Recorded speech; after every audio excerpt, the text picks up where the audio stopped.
Hello जी, हाँ आप ही को बोल रहा हूँ। स्वागत है आपका अमेजिंग मशीन और फूड मैन्युफैक्चरिंग से रिलेटेड एक कमाल की वीडियो में। वैसे क्या आपने कभी मशीन के जरिए लड्डू को बनते हुए देखा है? और क्या आपको पता है कि आखिर साबूदाना किस तरह बनाया जाता है? क्या साबूदाना किसी पेड़ पर उगता है? आपके इन सभी सवालों के जवाब आपको इस वीडियो में मिल जाएंगे। आज हम फूड मैन्युफैक्चरिंग की कमाल की चीजें देखने वाले हैं, तो ये वीडियो पूरा जरूर देखना, वरना आप बहुत कुछ मिस कर जाएंगे।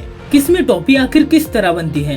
तो इस सवाल का जवाब जानने के लिए आपको ले चलते हैं पार्ले की फैक्ट्री में, जहाँ पर किस्मी चॉकलेट बनती है।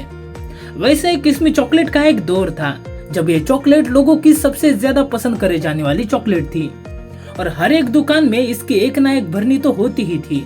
पहले तो ये चॉकलेट 1 रुपए की 4 आती थी। हालांकि आज भी इस चॉकलेट का क्रेज खत्म नहीं हुआ है, और आज भी इस चॉकलेट को लोग खाना बेहद पसंद करते हैं। तो इस चॉकलेट को आखिर किस तरह बनाया जाता है? तो फिर इस चॉकलेट को बनाने की प्रोसेस शुरू होती है एक बड़े हीटिंग कंटेनर से, जिसमें सबसे पहले तो गर्म पानी को डाला जाता है और बाद में इसमें मोचा और लिकोरिस का मिश्रण डाला जाता है। इसे डालने के बाद इसके अंदर बटर को डाला जाता है, जिसे बाद में अच्छी तरह घुमाकर मिक्स किया जाता है। अब बारी है इस मिश्रण के अंदर सिरप डालने की, और इसे डालने के बाद इसे 5 से 10 मिनट तक अच्छी तरह गर्म करते हुए मिक्स किया जाता है, और आखिर में फ्लेवर डालकर इस मिश्रण को ठंडा किया जाता है। जैसे ही ये मिश्रण ठंडा होता है, इसका इंतजार एक बड़ा सा घूमने वाला रोलर करता है। ठंडा होने के बाद इस मिश्रण को इस रोलर के बीच में से गुजारा जाता है, और इस रोलर से घूमते घूमते गुजरने के बाद ये पूरा का पूरा मिश्रण प्रेस होकर एक जगह जमा होता है। अब जिस तरह आटे को गूंथा जाता है, उसी तरह वर्कर इस कैंडी के मिश्रण को गूंथते हैं, और इस मिश्रण को अच्छी तरह मिक्स करने के बाद इसे घूमने वाले रोलर में डाला जाता है। ये रोलर इस मिश्रण को अपने साथ घुमाता है, और इसे घुमाते घुमाते इसका कन्वर्जन एक रस्सी जैसी चॉकलेट में हो जाता है, और बाद में इस चॉकलेट की रस्सी को कटिंग मशीन के जरिए एक समान आकार में काटा जाता है।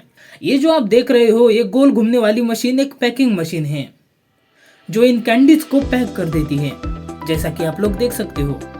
अंत में इन चॉकलेट्स को पैक करके दुकानों में बेचने के लिए भेजा जाता है। साबूदाना मेकिंग। साबूदाना एक ऐसी चीज है जिसे आमतौर पर लोग उपवास में खाते हैं, लेकिन कुछ लोग ऐसे भी होते हैं जो स्पेशली साबूदाने की खिचड़ी खाने के लिए उपवास रखते हैं, और ऐसा एक इंसान मैं हूँ। मुझे साबूदाने की खिचड़ी खाना बहुत पसंद है। क्या आपको भी पसंद है? नीचे कमेंट जरूर करना। लेकिन आज भी कई ऐसे लोग हैं जिन्हें ये पता ही नहीं कि साबूदाना किस तरह बनाया जाता है। तो फिर चलिए साबूदाना बनाने वाली फैक्ट्री के अंदर। साबूदाना बनाने के लिए सबसे पहले टोपिकायो नाम के इस पेड़ को हार्वेस्ट करना पड़ता है। देखिए इसके पेड़ किस तरह के होते हैं, और आप ये जानकर जरूर शौक रह जाएंगे कि इस पौधे का छिलका जहरीला होता है, जिसे खाने से किसी की मौत भी हो सकती है। और इन्हीं पौधों की मूली में से स्टार्च को निकाला जाता है, जिसके बाद साबूदाना बनाने की प्रोसेस शुरू होती है। अब इन पेड़ों को हार्वेस्ट करके फैक्ट्री में लाया गया है, जहाँ पर लाने के तुरंत बाद ही इन्हें अच्छी तरह धोया जाता है, और बाद में एक कन्वेयर के जरिए इस फल को आगे बढ़ाया जाता है, जहाँ पर आगे बढ़ाते बढ़ाते इसकी दूसरी धुलाई होती है, और इसमें जो भी मिट्टी वगैरह है वो सभी निकल जाते हैं। अब ये कन्वेयर के जरिए धीरे धीरे आगे बढ़ते हैं, और आगे बढ़ाने के बाद फिर से इसे अच्छी तरह धोया जाता है, ताकि इसमें जो भी कचरा वगैरह है वो सभी निकल जाए। जिसके बाद कन्वेयर पर मौजूद एक कटर के जरिए इसे काटा जाता है, और छोटे छोटे टुकड़ों में काटने के बाद इसे पील किया जाता है। यहाँ पर इसका अच्छे से पूरा छिलका निकाला जाता है, और छिलका निकलने के बाद इसकी फिर से एक बार धुलाई होती है।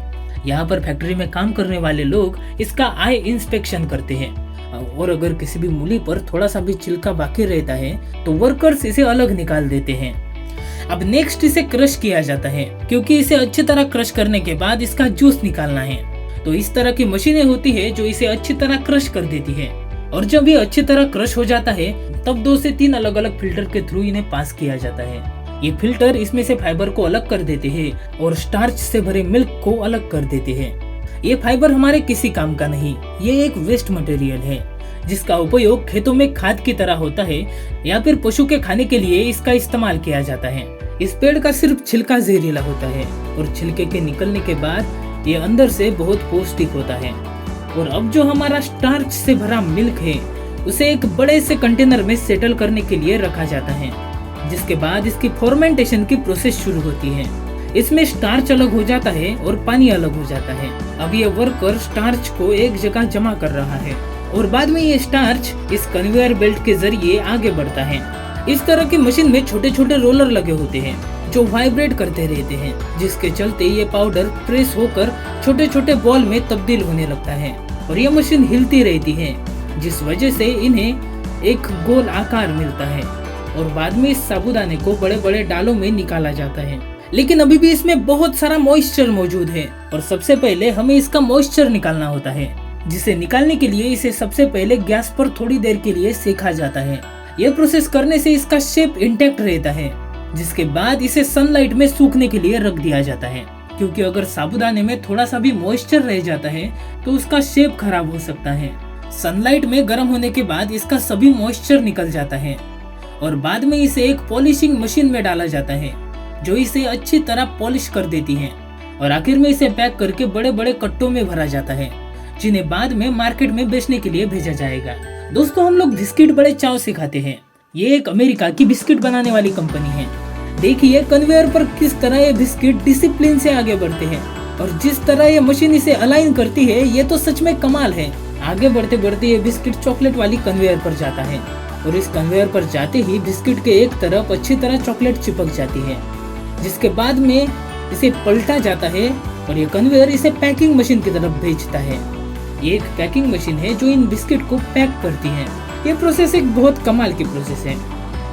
वैसे अभी बहुत भयंकर गर्मियां चल रही है और गर्मी के इस गरम गरम मौसम में ठंडी ठंडी आइसक्रीम खाने में बहुत मजा आता है। लेकिन कोई भी आइसक्रीम हो, उसे हमारे खाने से पहले इस मशीन के पास से एक बार जरूर गुजरना होता है। ये एक आइसक्रीम को फिल करने वाली मशीन है और देखिए कितनी सटीकता से ये मशीन आइसक्रीम को इन डिब्बों में फिल कर रही है। इस मशीन से थोड़ी भी वेस्टेज नहीं होती। अब ये डिब्बे धीरे धीरे कन्वेयर के जरिए आगे बढ़ते हैं, जिस पर बाद में मशीन के जरिए ढक्कन को लगाया। Bye bye, take care of yourself.